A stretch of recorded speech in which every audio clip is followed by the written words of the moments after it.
August 31st ban list is finally here. And today, Big Dog, we are going to be breaking down every single card on the ban list and what does it mean for the future of Yu-Gi-Oh!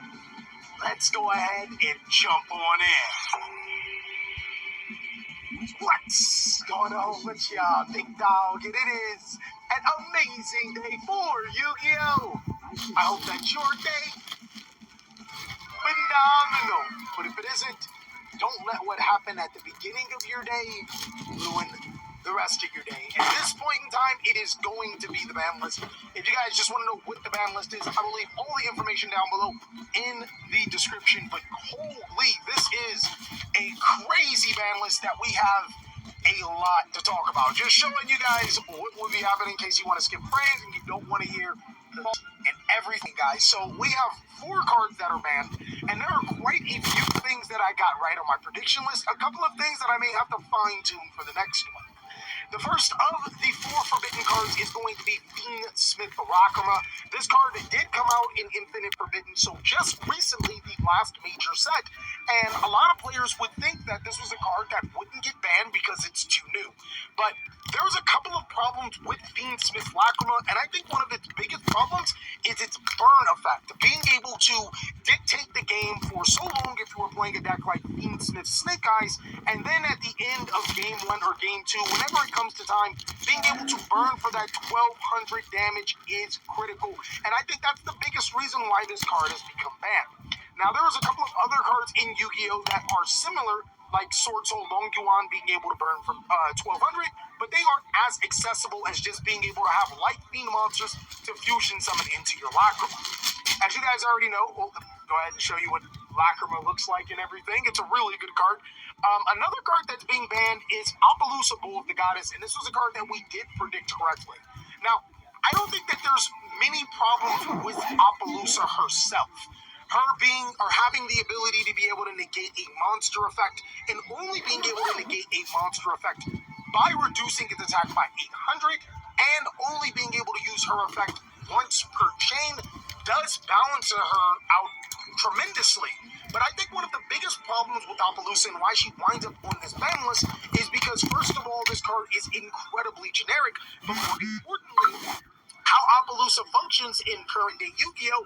Is that it would just be to deter hand traps or card effects from interacting with your board. So not necessarily a big, huge in-piece card, though it is often an in-piece card if you don't have interruptions to stop it, but a card that can prevent your opponent from stopping you and allowing you to combo. So that's one of the biggest reasons why this card does get hit to the ban list. And unfortunately, I know a lot of Rogue players that hate that this card is on the list, but to be honest, the way that Yu-Gi-Oh! Power creep has been happening, those generic cards are probably going to have to go at least for a little while.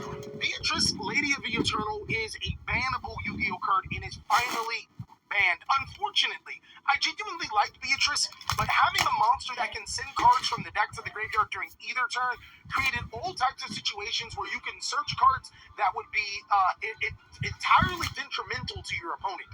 Like being able to search cards like Different Dimension Ground and stuff like that was very, very popular. And Beatrice itself, being able to make Fiend Smith a 1-card combo for your deck without committing your normal summon was a little bit ridiculous. So I actually do agree. And Hot Red Dragon Archery and King Calamity, we did not expect this card to get banned because Konami never hits problematic cards.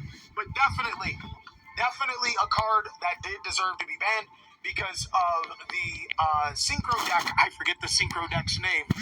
Centurion being able to summon this on your opponent's turn and stop all of your opponent's monsters' effects. So overall, I think that these are healthy hits for the Yu-Gi-Oh! Card game. If we're going to continue to go towards 1-card combos and turns taking a little bit longer, moving on to the limited, there is so many cards on here, and I have to know, did this ruin your deck? I like the random branded fusion limit was definitely one that caught me off guard. There's a couple of other things. That grass looks greener off of the ban list. Not necessarily a ridiculous card, but now that 60-card Paleozoic deck becomes more and more viable for a lot of players. Skill Drain, Popular Ash. There's so many cards that we have to talk about here. Let's go ahead and start off with Eva, and I think I have something for it. That's Poplar, that's Lacrima. Let me go ahead and exit these down because, oh my god, there are so many cool cards that we have to talk about. So Eva went into the graveyard, allows you to banish 2 other light fairies and add the same number of light fairies from your deck again. This was really powerful in Drytron or Fairy decks because it allows you to search Herald of Orange Light. Now, I'm not saying that Drytron or Fairy decks are not powerful, but I think this is one of those cards that has been banned because Yu-Gi-Oh! It was a little bit too far ahead of its time. And it coming off the ban list to 1 is definitely a step in the correct direction since we've had so much power creep. Snake Eyes Poplar and Ash to 1 is kind of... I don't know what to say about that because we know for a fact that limiting both Snake Eyes Poplar and Ash is good, kind of. When we get new cards, Azamina cards, Snake Eyes still becomes an incredibly powerful deck. So does this do enough to stop Snake Eyes? No. But does it do enough to slow it down so other decks can compete? Well, I want you guys to let me know down below in the comment section if that's something that, if that does that to be able to compete. I love that they banned or they limited number 40 Gimmick Puppet of Strings and number C40 Gimmick Puppet of Dark Strings. We actually did talk about this card being hit in our, and not a prediction list, but it was a perfect ban list, and I wholeheartedly agree with this. Having FTKs or strategies that can finish the game incredibly quickly is not the move. Nobody wants to sit down and watch somebody play with themselves for approximately 20 minutes just to go to the next game. So hitting these doesn't necessarily kill Gimmick Puppet, but it does kill the FTK, which I think is a step in the right direction, hopefully. We have Branded Fusion Limited. Again, I think this was one of the most random ones, and this was one of those cards that we didn't have Albion Sanctified Dragon Band or Gimmick Puppet Nightmare, so something in Branded maybe had to go, but was it worth hitting Branded Fusion, a card that is really good for Branded decks or the Albaz Despia deck, but is it really worth it at this point in time in the game? Let me know what you guys... I know Branded players are in shambles. Branded Fusion 1 has been a master duel, so I think you guys will adapt, but Branded Fusion 1 was definitely the most random. We have Opening of the Spirit Gates and Pot of Prosperity. Now, actually in my prediction list, I went a little bit harder, and I hit the level 2 guy, Dark Beckoning Beast. But if you guys want to look at Opening of the Spirit Gates, either one of those hits are very much appropriate to being able to stop Yubel. Basically what this does is when this card is activated, it adds Dark Beckoning Beast to your hand. You could just kind of ignore it saying Guria, Haman, and Raviel. It adds Dark Beckoning Beast. But its hidden effects is what makes this card so good. Being able to special summon a Fiend with 0 attack and defense from your graveyard. Then also, if you control a level 10 monster, which Yubel controls tons of those, being able to add a continuous spell card from your graveyard to your hand is crazy good. This and Dark Beckoning Beast is what makes Yubel so immune to hand traps. So being able to hit these cards and bring down the vitality of the deck a little bit more, I think is great. Pot of Prosperity, we did have it on the ban list. We predicted this one correct, though we did say limited or semi-limited because we wanted to follow a natural order of progression. But Pot of Prosperity is actually one of those hits that feels really good and bad at the same time. There are a ton of Yu-Gi-Oh! Strategies that need consistency, just outright lack consistency in any way, shape, or form. So having Pot of Prosperity made those decks ultra competitive. But at the same time, Pot of Prosperity was used to be able to search those one-ups. The cards like Rivalry of the Warlords, Goes in Match, Skill Drain, stuff like that, which fortunately Skill Drain is now joining the other floodgates on the list. So it's really interesting to have Pot of Prosperity on this list because of that. So it's almost like you win with Pot of Prosperity and you also lose with this card. Sengan Summoning, another card that we had on our prediction list, is going to limit it this time. This is going to hurt the Tenpai Dragon players the most, but they'll be fine. Losing 4 copies of your searchable, very, very searchable deck only makes Pocky Drago a little bit more viable and makes the deck, a little less powerful. A card that is coming off, we've already talked about that. That Grass is Greener. Oops. This card is one of the most ridiculous cards in Yu-Gi-Oh! And the reason why is because it challenges deck building for Yu-Gi-Oh! So if I play a 60-card deck and you play a 40-card deck, when we start the game, if I can get this card to my hand, I can send the top 20 cards from my deck to the graveyard. There's a lot of pile decks that are pretty successful implementing that Grass looks greener, and they are really, really powerful decks, sometimes even annoying decks. If you guys play Master Duel, there is a Paleozoic deck that loves this particular card, and it thrives off of it. And now I think it has all of the potential and materials to be an incredible deck.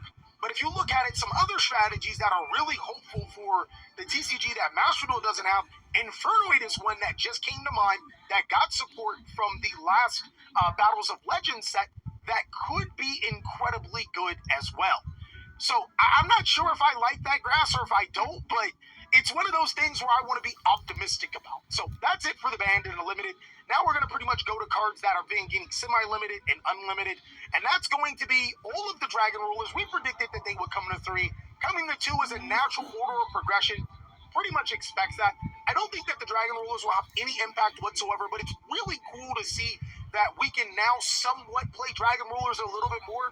Hopefully, around the next ban list, we get them all to 3 so we can see a full-power Dragon Ruler deck.